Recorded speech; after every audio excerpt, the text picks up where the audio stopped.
ஆன்மீக தேடல் நிகழ்ச்சிக்கு உங்களை அன்புடன் வரவேற்கின்றேன். விவிலியமும் குரானும் ஓர் ஒப்பீட்டு பார்வை, பாகம் 22, அதிகாரம் 2, சூரத்துல் பகரா, பாகம் 21, வசனங்கள் 231 முதல் 242 வரையும் அவை சார்ந்த விவிலிய வார்த்தைகளையும் பற்றி பார்ப்போம். 231ஆம் வசனத்தில், உங்கள் மனைவிகளை நீங்கள் ரஜையான தலாக்கு கூறி அவர்கள் தங்கள் இத்தாவின் தவணை இருந்தால் அத்தவணை முடிவதற்குள் அவர்களை முறைப்படி மனைவிகளாகவே நிறுத்தி வைத்துக் கொள்ளுங்கள், அல்லது இத்தாவின் தவணையை முடித்துக் கொண்டு முறைப்படி விட்டுவிடுங்கள். ஆனால் நீங்கள் அநியாயமாக துன்புறுத்துவதற்காக அவர்களை தடுத்து வைத்துக் கொள்ளாதீர்கள். இவ்விதம் எவரேனும் செய்தால் நிச்சயமாக அவர் தனக்கு தான் தீங்கிழைத்துக் கொண்டவராவார். ஆகவே அல்லாஹ்வுடைய வசனங்களில் கூறப்பட்டுள்ள விஷயங்களை பரிகாசமாக எடுத்துக் கொள்ளாதீர்கள். உங்கள் மீது அல்லாஹ் புரிந்திருக்கும் அருட்கொடையையும் உங்கள் மீது அவன் இறக்கிய வேதத்தையும் ஞானத்தையும் சிந்தித்து ஆராய்ந்து பாருங்கள். அவன் இதை கொண்டு உங்களுக்கு உபதேசிக்கிறான் என்கிறது. 232ஆம் வசனத்தில், நீங்கள் தலாக் கூறிய பெண்கள் தங்கள் இத்தாவின் தவணையை முழுமைப்படுத்திவிட்ட பின்னர் அவர்கள் தங்கள் முந்திய கணவன்மார்களை அல்லது தாங்கள் விரும்புகின்ற வேறு ஆண்களை ஒழுங்கான முறையில் திருமணம் செய்வதை தடுக்காதீர்கள். திருமணம் செய்து கொள்ள விரும்பும் அவர்கள் தங்களுக்குள் ஒருவர் மற்றவரை திருப்தி கொண்டால், உங்களில் எவர் அல்லாஹ்வையும் இறுதி நாளையும் நம்பிக்கை கொண்டிருக்கிறாரோ அவர் இதை கொண்டு உபதேசிக்கப்படுகிறார். இது உங்களை மிக தூய்மைப்படுத்துவதாகும், மிக பரிசுத்தமாக்குவதாகவும் இருக்கிறது என்கிறது. 233ஆம் வசனத்தில், எவரேனும் தலாக் கூறப்பட்ட மனைவிகளிடம் தங்களுக்கு பிறந்த குழந்தைகளுக்கு தலாக்கு கூறப்பட்ட மனைவிகளை கொண்டு பாலூட்டுவதை முழுமையாக்க விரும்பினால், தாய்மார்கள் தங்கள் குழந்தைகளுக்கு அவை பிறந்ததிலிருந்து 2 ஆண்டுகள் வரை முழுமையாக பாலூட்டுவார்கள்.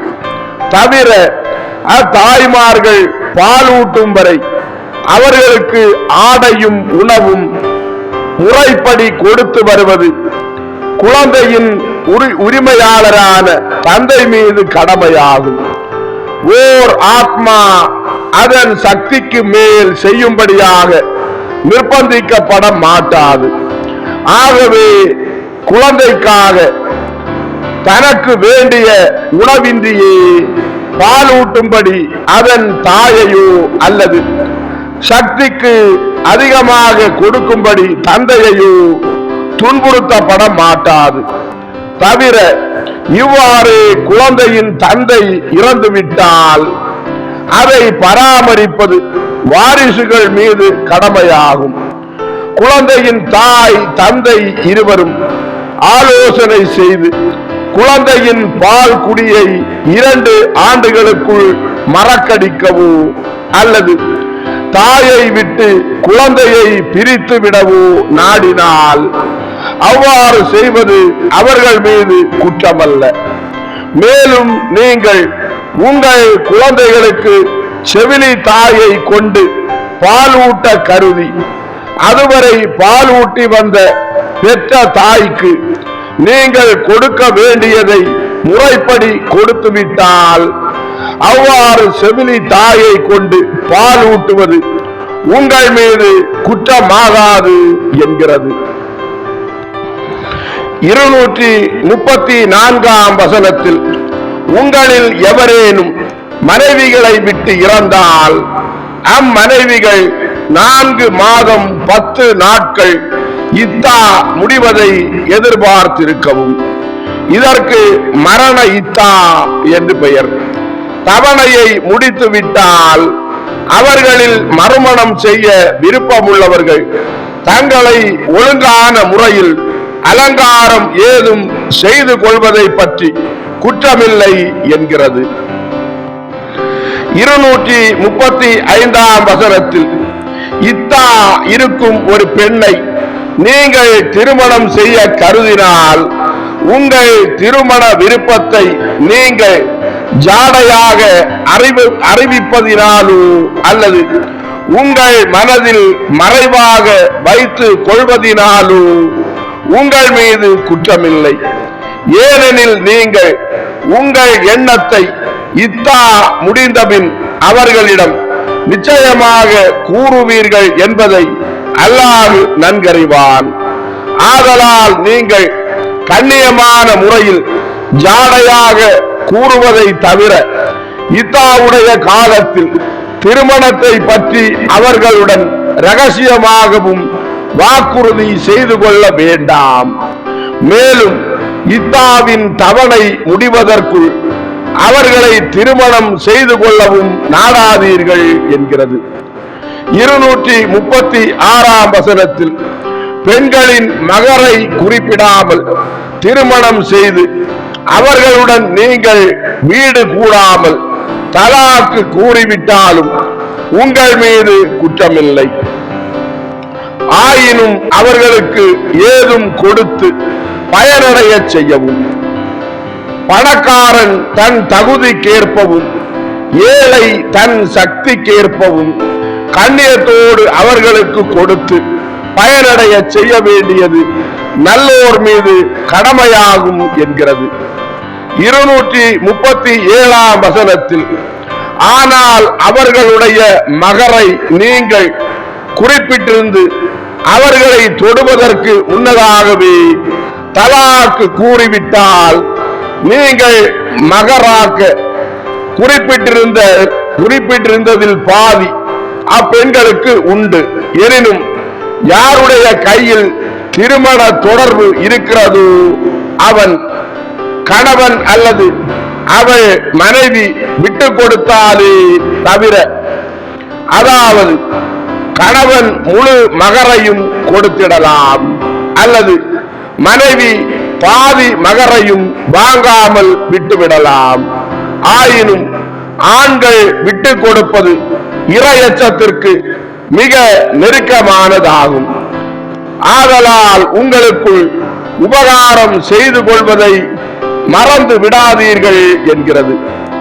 238ஆம் வசனத்தில், நம்பிக்கையாளர்களே, அனைத்து தொழுகைகளையும் குறிப்பாக நடு தொழுகையையும் நேரம் தவறாமல் பேணி தொழுது கொள்ளுங்கள். மேலும் தொழுகையில் அல்லாஹ்வுக்கு பயந்து மிக்க உள்ளச்சத்தோடு நில்லுங்கள் என்கிறது. 239ஆம் வசனத்தில், ஆனால் தொழுகையின் நேரம் வந்து எதிரி போன்ற ஏதேனும் ஒரு காரணத்தால் ஓரிடத்தில் நின்று தொழ நீங்கள் பயந்தால் நடந்தவர்களாக அல்லது வாகனத்தின் மீது இருந்தவர்களாக தொழுங்கள்.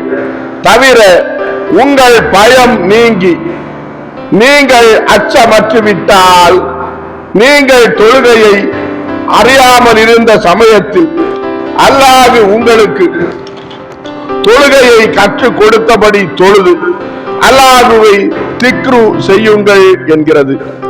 240ஆம் வசனத்தில், உங்களில் மனைவிகளை விட்டுவிட்டு இறப்பவர்கள் தங்கள் மனைவிகளை வீட்டை விட்டு அப்புறப்படுத்தி விடாது ஓர் ஆண்டு வரை உணவு உடை போன்ற செலவுகளை வழங்குமாறு வாரிசுகளுக்கு மரண சாசனம் கூறவும். ஆனால் அவர்கள் தாமாகவே வெளியில் சென்று தங்களுக்கு முறைப்படி திருமணம் ஏதும் செய்து கொண்டால் அதனால் உங்கள் மீது குற்றமில்லை என்கிறது. 241ஆம் வசனத்தில் இன்னும் தலாக்கு கூறப்பட்ட பெண்களுக்கு அவர்களுடைய இத்தாவின் தவணை வரையிலும் முறைப்படி கணவனுடைய சொத்திலிருந்து பராமரிப்பு பெற தகுதி உண்டு என்கிறது. 242ஆம் வசனத்தில் நீங்கள் அறிந்து கொள்வதற்காக தன் வசனங்களை அல்லாஹ் உங்களுக்கு இவ்வாறு தெளிவாக விவரிக்கிறான் என்கிறது.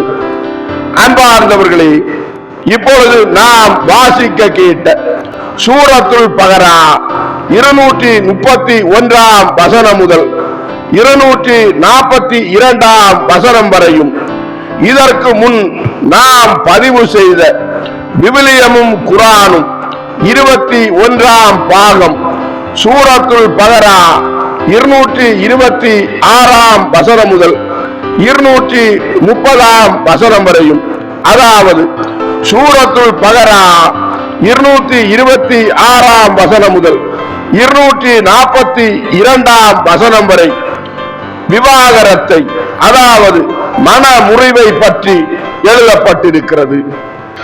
மன முறிவை குர்ஆன் ஏற்றுக்கொள்கிறது, ஆனால் விவிலியம் மன முறிவை வெறுக்கிறது. மலாக்கி புஸ்தகம் அதிகாரம் 2 வசனங்கள் 13 முதல் 16 வரை உள்ள பகுதியில், ஆண்டவரது பலிபீடத்தை கண்ணீரால் நிரப்புகிறீர்கள்.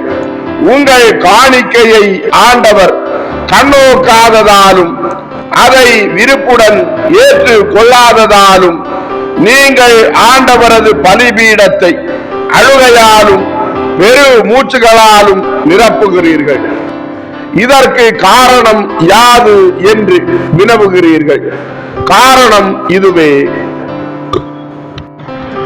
உனக்கும் உன் மனைவிக்கும் உன் இளமையில் நிகழ்ந்த திருமணத்திற்கு ஆண்டவர் சாட்சியாய் இருந்தார். அப்படி இருக்க உன் துணைவியும் உடன்படிக்கையால் உன் மனைவியுமான அவளுக்கு நீ நம்பிக்கை துரோகம் செய்தாயே. உங்களை ஒன்றாக இணைத்தவர் அவரே, வாழ்வின் ஆவியும் அவரே.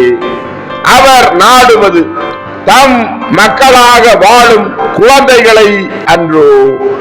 ஆதலால் எவனும் தான் இளமையில் மணந்த மனைவிக்கு நம்பிக்கை துரோகம் செய்யாதிருப்பதில் கவனமாய் இருப்பானாக. ஏனெனில் மன முறிவை நான் வெறுக்கிறேன் என்கிறார் இஸ்ராயேலின் கடவுளாகிய ஆண்டவர். மன முறிவு செய்கிறவன் வன்முறையை மேலாடை கொண்டு மறைக்கிறான் என்கிறார் படைகளின் ஆண்டவர்.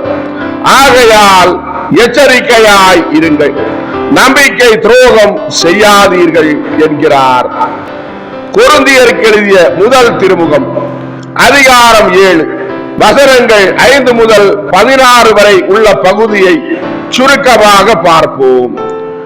மன வாழ்க்கைக்குரிய உரிமைகளை ஒருவருக்கொருவர் மறுக்காதீர்கள். இருவரும் ஒத்துக்கொண்டால் இறை வேண்டலில் ஈடுபடுவதற்காக சிறிது காலம் பிரிந்து வாழலாம். ஆனால் உணர்ச்சிகளை அடக்க முடியாத நிலையில் சாத்தான் உங்களை சோதிக்காதபடி பிரிந்த நீங்கள் மீண்டும் கூடி வாழுங்கள். மனைவி கணவனிடமிருந்து பிரிந்து வாழக்கூடாது. அப்படி பிரிந்து வாழ்ந்தால் மறுமணம் செய்யாமல் இருக்க வேண்டும் அல்லது கணவருடன் ஒப்புரவாக வேண்டும். கணவரும் மனைவியை விலக்கிவிடக் கூடாது. சகோதரர் ஒருவரின் மனைவி நம்பிக்கை கொள்ளாதவரானாலும் தொடர்ந்து அச்சகோதரரோடு வாழ உடன்பட்டால் அவரை விலக்கிவிடக் கூடாது.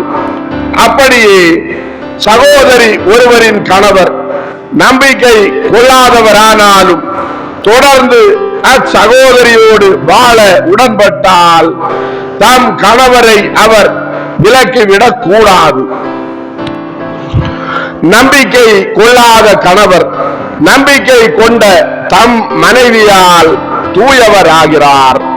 அப்படியே நம்பிக்கை கொள்ளாத மனைவி நம்பிக்கை கொண்ட கணவரால் தூயவர் ஆகிறார். கணவன் மனைவி ஆகிய இருவருள் நம்பிக்கை கொள்ளாத ஒருவர் பிரிந்து வாழ விரும்பினால் பிரிந்து வாழட்டும். இத்தகைய சூழ்நிலையில் நம்பிக்கை கொண்ட கணவனுக்கோ மனைவிக்கோ எவ்வித கட்டுப்பாடும் இல்லை. ஆனால் கடவுள் உங்களை அமைதியுடன் வாழவே அழைத்துள்ளார். லூக்கா நற்செய்தி அதிகாரம் 16 வசனம் 18 தன் மனைவியை விலக்கிவிட்டு வேறொரு பெண்ணை மணப்பவன் எவனும் விபசாரம் செய்கிறான். கணவனால் தள்ளப்பட்ட பெண்ணை மணப்பவனும் விபசாரம் செய்கிறான் என்று இயேசு சொல்கிறார்.